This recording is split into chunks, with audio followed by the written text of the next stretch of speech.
If you're sitting there worried your cakes aren't good enough to charge premium prices, let me tell you something that'll probably make you laugh or maybe cry. My neighbor Susan, who literally cannot tell the difference between buttercream and Cool Whip, just sold a cake for $300 last week. $300. The difference between you and Susan?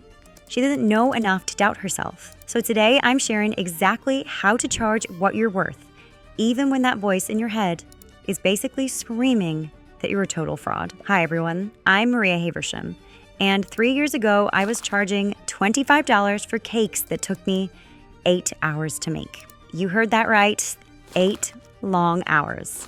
Just because I didn't think I was a quote-unquote real baker. I mean, of course, I didn't go to culinary school. I learned from YouTube videos at 2 a.m. while my kids were sleeping. Does any of that sound familiar? But here's what changed for me, and I guess it's not what most people think.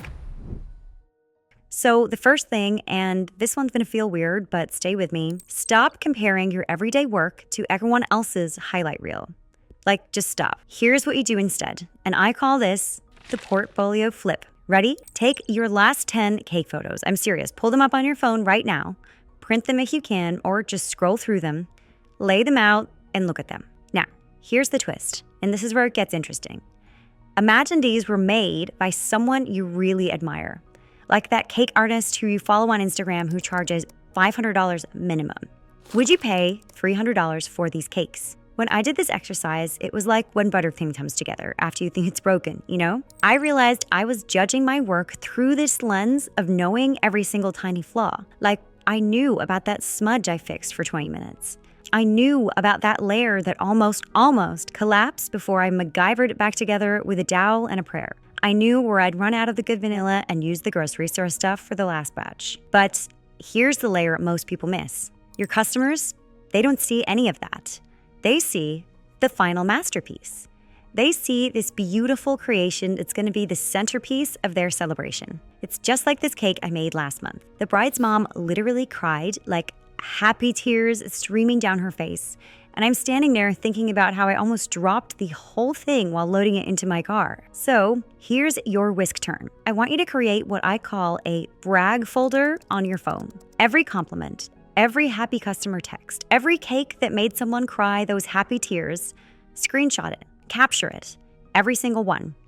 And then, and this is the secret ingredient, review it before every pricing conversation, like literally right before. Because that voice telling you that you're not good enough, it gets real quiet when you're staring at 40 screenshots of people losing their minds over your work. Give it a try, I promise you'll be amazed.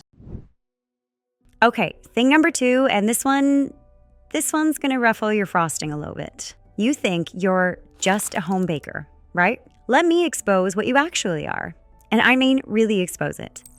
Can you calculate how much batter fills a 10-inch pan without even thinking about it? Do you know which buttercream holds up in 90-degree humidity versus which one will melt faster than, I don't know, my patience when someone asks if I can just do something simple for cheat? Can you tell me, without Googling, how different flours affects texture?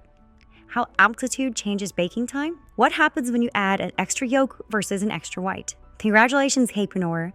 You have specialized knowledge that 99% of people don't have. Okay, I might have gone a bit far on some of the questions, but the truth is there.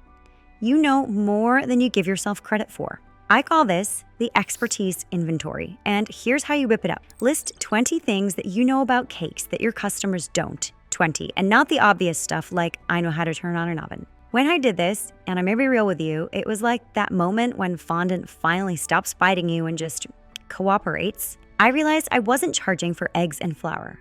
I was charging for knowing that adding pudding mix creates moisture that lasts 4 days instead of going dry overnight. For knowing that freezing layers makes them easier to carve without crumbling everywhere. For understanding that Swiss meringue buttercream won't make people sick if it sits out for 3 hours at a summer party, but American buttercream might. Like, does that make sense? You're not selling ingredients. You're selling years of YouTube University, every cake fail that taught you something, every trick you learned at midnight when something went wrong. Let me stir this up better. You know how long it took me to perfect my vanilla cake recipe? The one that everyone raves about now? 47 tries. 47. That's not counting the one I tweaked just a tiny bit. Your customer Karen from the book club doesn't want to make 47 test cakes. She wants to pay you for already knowing which one works. That knowledge, that has real value. Value. $ value. So price accordingly. Now, thing number 3, and this is the one that actually got me from charging $30 to charging $400. You don't need competence to charge more. Wait, let me layer this differently. You need evidence, not competence, evidence. I call this the small yes strategy, and it's basically like, when you're learning a new decorating technique, you don't start with a 5-tier wedding cake. You practice on a dummy cake first, right? Same thing with pricing. Instead of jumping from $50 to $300 overnight, because let's be honest, that will make you break out in stress hives. Add one premium element to what you're already offering. Maybe it's gold leaf, maybe it's a flavor consultation where you do like a little tasting box, maybe it's hand-painted details or flesh flowers, or I don't know, maybe you offer delivery and setup. Here's the key though, this is where the magic happens. Price it at just 20% more than you're comfortable with. Not double, not triple, just 20% past your comfort zone. That number that makes your stomach do a little flip, that one. Now, here's the part that'll make your timer go off. Present it to 3 people without apologizing, explaining, or justifying. No, I know it's a lot, but no, I can do it cheaper if you want. No nervous laugh followed by, or whatever you think is fair. Just state the price like you're reading a recipe. That'll be $180. Period. Full stop. Actually, let me give you the exact script that I used. Someone would ask for my price, and I'd say, for that design with your flavor choices, it's $180. Would you like to move forward? Then, and this is crucial, I'd shut up and count to 5 in my head. 1 Mississippi, 2 Mississippi. When someone says yes, and someone will, I promise you someone will, you've just proven that you were undercharging. Oh, I just realized something. This is exactly what happened to me. I started by adding what I called artesian flavor pairings for extra $30, which honestly was just me making small tester cupcakes of different combos, right? But it sounded fancy. 3 people said yes immediately. Like, didn't even hesitate. One of them said, only 30? That's such a good deal. That tiny win, that evidence, showed me that my prices were too low, not too high. It was like finding out that you've been using half the amount of vanilla the recipe calls for, and that's why something always tasted off.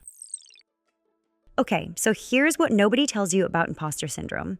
This might not be what you want to hear, but it never fully goes away. I charge $500 minimum for cakes now, sometimes more for those fancy wedding ones, and sometimes I still hear that voice. Like just last week, I quoted $750 for this elaborate jungle-themed cake, and that voice was like, who do you think you are, buddy? But here's the difference, and this is a secret ingredient that most people miss. I've learned that imposter syndrome is just your brain's way of saying, hey, you're doing something new. It shows up when you're growing, when you're pushing past your comfort zone, when you're about to level up. Think about it like this. Remember the first time you tried to make Swiss meringue buttercream?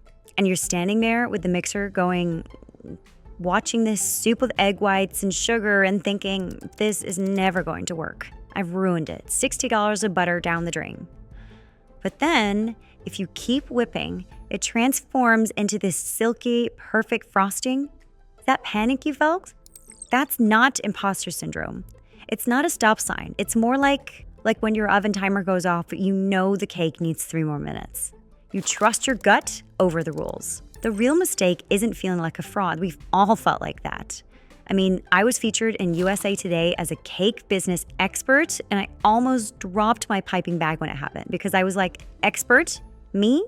I work in my kitchen in my pajamas half the time. The real mistake is letting that feeling set your prices. Because here's the layer that no one talks about. Your clients aren't paying for perfection. They're paying for someone who cares enough to worry about whether it's perfect. Susan, with her $300 Cool Whip situation, she doesn't lose sleep over whether her crumb coat is smooth enough.